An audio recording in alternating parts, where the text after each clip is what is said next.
అందరికీ నమస్కారం. నేను మీ గంటి ఉష. నా మిత్రులకి, శ్రేయోభిలాషులకి, సబ్స్క్రైబర్స్కి అందరికీ కృతజ్ఞతలు, శుభాభినందనలు. వీడియో చివరిదాకా చూడండి. చూసి మీ అమూల్యమైన అభిప్రాయాన్ని కామెంట్ సెక్షన్లో తెలియజేయండి. ఈ వీడియోని లైక్ చేయండి. అలాగే కార్తీక మాసం, కార్తీక పురాణం కాబట్టి మీకు కావలసిన వాళ్ళకి ఈ వీడియోని షేర్ చేయగలరు. అంతేనా? అయితే కార్తీక మాస వ్రతం గురించినటువంటి మహత్యం స్కాంద పురాణాంతర్గతంగా మనం వశిష్ఠ మహర్షి జనక మహారాజుల వారికి చెప్తున్నారు కార్తీక మాస వ్రత ఫలాన్ని. అందులో భాగంగా ఈరోజు 4వ దినం ఏమి చేయాలి? 4వ రోజు నాడు మనకి చెప్పినది ఏంటంటే,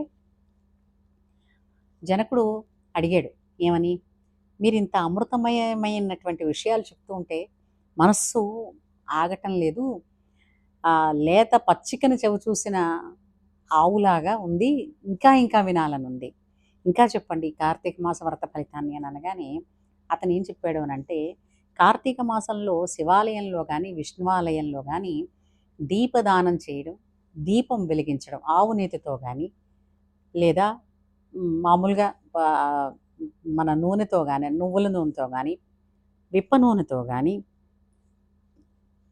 ఏ విధంగానైనా సరే దీపాన్ని వెలిగించడం. అంటే అందుకే చూడండి, కార్తీక మాసంలో ఎక్కువగా శివాలయాలలోనూ విష్ణువాలయాలలోనూ కూడా ఉండేటటువంటి కొన్ని వృక్ష మొదట్లో కూడా, వృక్షానికి మొదళ్లలో కూడా, ఉసిరి చెట్టు మొదట్లో కూడా దీపాలవి వెలిగిస్తూ ఉంటారు.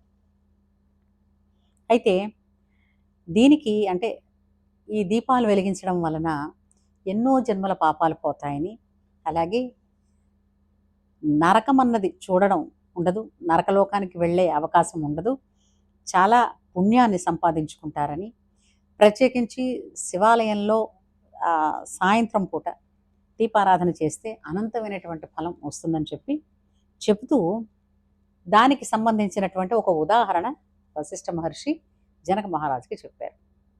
ఏమంటే, ఒకసారి కార్తీక మాసంలో ఒక రాజు తపస్సు చేసుకుంటున్నాడు. దేనికి అనంటే, సంతానం లేదు, ఎన్నో దాన ధర్మాలు అవి చేస్తున్నప్పటికీ కూడా తనకి సంతానం కలగలేదు. అందుకని అతను దిగులు చెందుతూ ఉంటే ఒక మహర్షి ఆ కార్తీక మాసంలో అటువైపుగా వెళుతూ, ఈ రాజ్యం మీదుగా వెళుతూ చూసి, ఏమయ్యా రాజా ఇంత చింతిస్తున్నావు అంటే, సంతానం లేదు అనగాని, ఇది కార్తీక మాసం కదా, నువ్వు దీపదానం చెయ్యి, అలాగే శివాలయాలలోనూ విష్ణువాలయాలలోనూ ఆవు నేతితో దీపాలు వెలిగించు అని చెప్పి నీకు తప్పకుండా సంతానం కలుగుతుంది అని చెప్పారు. అయితే ఆనాటి నుంచి అతను తన భార్య కలిసి ఈ దీపదానాన్ని చేయడం, అలాగే దీపమాలికలు వెలిగించడం ప్రత్యేకించి శ్రద్ధగా చేశారు. తత్ఫలితంగా రాజుగారి భార్య గర్భవతి 9 మాసాలు నిండిన తర్వాత 10వ మాసంలో పండంటి బిడ్డని, మగబిడ్డని కన్నది. అతనికి శత్రుజిత్ అనే పేరు పెట్టుకున్నారు. కుర్రాడు పుట్టిన సంతోషం, గోదానాలు భూదానాలు, అబ్బో బ్రాహ్మణులను సత్కరించాడు, ఎన్నో చేశాడు. ఈ పిల్లవాడు ఎదిగి ఏమయ్యాడు, గారవం మీద పెరిగాడు కదా, అంచేత ఇతను అందగాడు, రాజు, చేతిలో అధికారం ఉంది, సొమ్ము ఉంది, వేశ్యాలోలుడైపోయి కనిపించిన ప్రతి స్త్రీని, అంటే కంటికి నచ్చిన ప్రతి స్త్రీని కామించడం, లోబరుచుకోవడం, అడ్డొచ్చిన వాళ్ళని కఠినంగా మాట్లాడడం, చంపడం, కత్తి పట్టుకుని చంపేస్తుండడం, ఈ విధంగా అడ్డొచ్చిన వాళ్ళందరినీ హింసిస్తూ ఒక అన్యాయ మార్గవర్తనుడైపోయాడు. ఇలా ఉండగా అతనికి ఆ రాజ్యంలో ఒక గ్రామంలో ఒక సద్బ్రాహ్మణుడి భార్య చాలా అందగత్తె, చాలా అంటే చాలా అందగత్తె. ఆమె మీద ఈ రాజకుమారుడు శత్రుజిత్ కన్నుపడింది. ఆమెకి కూడా రాజుగారి కొడుకు కదా, అతని మీద కన్నుపడింది.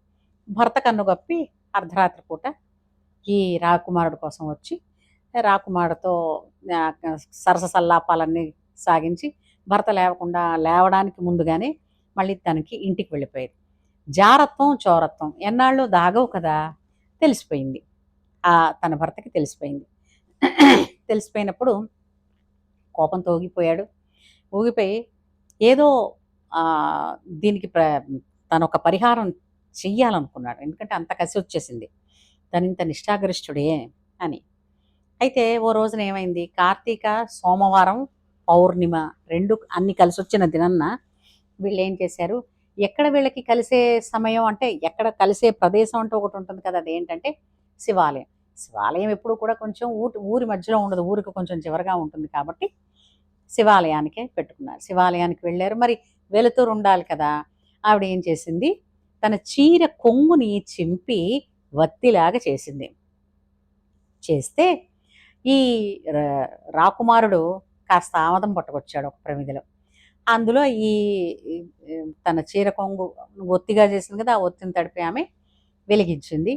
ఆ దీప కాంతిలోనే వాళ్ళు ఆ రాత్రల్లా శివాలయంలోనే అసలు ఎక్కడ ఏం చేయాలో కూడా తెలియనటువంటి కామం కన్నుగప్పి వాళ్ళు అక్కడే సుఖించారు.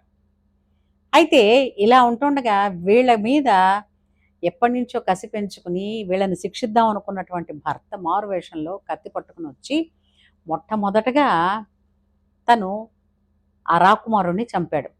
రాకుమారుణ్ణి చంపుతూ వెంటనే భార్యను కూడా చంపేశాడు.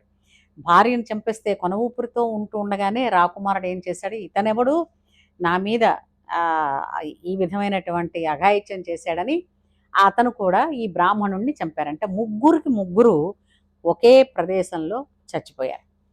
చచ్చిపోగానే ఎక్కడి నుంచి వచ్చారో యమకింకర్లు వచ్చారు. ఇంతలో రుద్రకింకర్లు కూడా వచ్చారు, శివకింకర్లు కూడా వచ్చి ఏం చేశారు, ఆ బ్రాహ్మణిని ఈ రాకుమారుణ్ణి శివుడు కైలాసానికి తీసుకురమ్మన్నాడని వాళ్ళని తీసుకెళ్తున్నారు. ఈ ఎవరైతే ఆ బ్రాహ్మణుడు ఉన్నాడో అతన్ని యమభటులు తీసుకెళ్తున్నారు. అతను మొరపెట్టుకున్నాడు, అవును గాని జారత్వం చేసింది నా భార్య, నా నా భార్యతో జారత్వం చేసినటువంటి రాకుమారుడు, వాళ్ళనేమో శివకింకర్లు పట్టుకెళ్ళడం ఏమిటి, నన్నేమో మీరు తీసుకెళ్తున్నారేంటంటే, వాళ్ళు ఎంతటి పాపం చేసినప్పటికీ కూడా కార్తీక పౌర్ణిమ, సోమవారం ఇటువంటి మహత్తరమైనటువంటి రోజులో ఆమె శివాలయంలో దీపారాధన కోసం తన చీర కొంగును చించింది. అంటే ఆ పాటి చేసినందుకే ఈశ్వరుడు ఇంతటి ఫలితాన్ని ఇచ్చాడు అని అనగానే ఆ రాకుమారుడి తను బాధపడ్డాడు. అయ్యో, ఇంత సద్బ్రాహ్మణుడి భార్యనా నేను ఈ విధంగా చేశానని అనుకుని ఆ యమకింకర్లతోటి తను ఏమిటంటాడు, నా నా దీపదానం, నేను దీపాన్ని వెలిగించినటువంటి నా పుణ్యంలో కొంత పుణ్యం నేను అతనికి ధారపోస్తాను, అతన్ని కూడా కైలాసానికే తీసుకురండి అని అంటే, సరే అలాగే అన్నారు. ఆయన అక్కడ ధారపోయడం, ఈ బ్రాహ్మణుడికి ఈ నరకయాతనలు తప్పి ఇతను కూడా, అంటే ముగ్గురు కలిసి కైలాసమే వెళ్ళడం అన్నది జరిగింది. కాబట్టి ప్రత్యేకించి కార్తీక మాసంలో దీపదానం చేయడం, దీపాలు దేవాలయాల్లో, విష్ణు ఆలయంలో కానీ శివాలయంలో కానీ ఆవు నేతితో కానీ నువ్వుల నూనెతో కానీ విప్ప నూనెతో కానీ ఆఖరికి కథలో చెప్పినట్టుగా ఆముదంతోనో కానీ ఏది యథాశక్తి ఉంటే వాళ్ళు, అంటే చాలామంది ఏం చేస్తుంటామంటే మనకనేసరికి చక్కగా క్వాలిటీగా ఉన్నవి తెచ్చుకుంటాం. ఇంకా పూజ కోసం అనేసరికల్లా ఏదో ఎక్కడవో ఏదో నూనెలు సరిపోతుందిలే అని కాదు. ఇక్కడ యథాశక్తి అని అంటే నువ్వేం ఉపయోగించుకుంటున్నావో అది పెట్టగలగడం, అది సమర్పించగలగడం ఈశ్వరుడికి. ఎందుకంటే మనం భోగించేటట్టు చేస్తున్నది, చేసే ఆ వరం ఇచ్చింది, ఐశ్వర్యం ఇచ్చింది ఈశ్వరుడే కాబట్టి. ఇది ఈ 4వ రోజు కార్తీక మాసంలో మనకి తెలుసుకున్నది ఏంటంటే, దీపదానం, దీపాలు వెలిగించడం వలన ఉండేటటువంటి మహత్యం, దీప మహత్యాన్ని, మనం దీపదాన మహత్యాన్ని తెలుసుకున్నాం. దీన్ని బట్టి మనకేం తెలుస్తుంది అని అంటే, చీకటి అంటే ఈ రాత్రులు పెరుగుతాయి కాబట్టి, పూర్వకాలం ఎలక్ట్రిక్ దీపాలు లేవు కదండి. కాబట్టి ఈ సంధ్యా సమయాలలో ఆకాశ దీపాలు వెలిగించండి అని అంటారు. ఎందుకంటే పొలాలకు పని మీద వెళ్ళిపోయినటువంటి వాళ్ళకి, వాళ్ళంత దూరం నుంచి నడిచి వచ్చేటప్పుడు దీపాలు కనపడుతూ ఉంటే ఇక్కడ ఊరుంది అని బాటసారులకు కూడా తెలియడం కోసం అని అనమాట. ఇది మనకి అనిపించింది. అంతేకాకుండా ఇందులో ఏంటంటే, శివాలయంలో దీపారాధన వెలిగించడం అన్నది, దీపదానం చేయడం అన్నది విశేషమైనటువంటి ఫలితం ఇస్తుందన్నది మనకి తెలిసింది. మీరు కూడా మీ అనుభవాలని కామెంట్ సెక్షన్లో తెలియజేస్తారని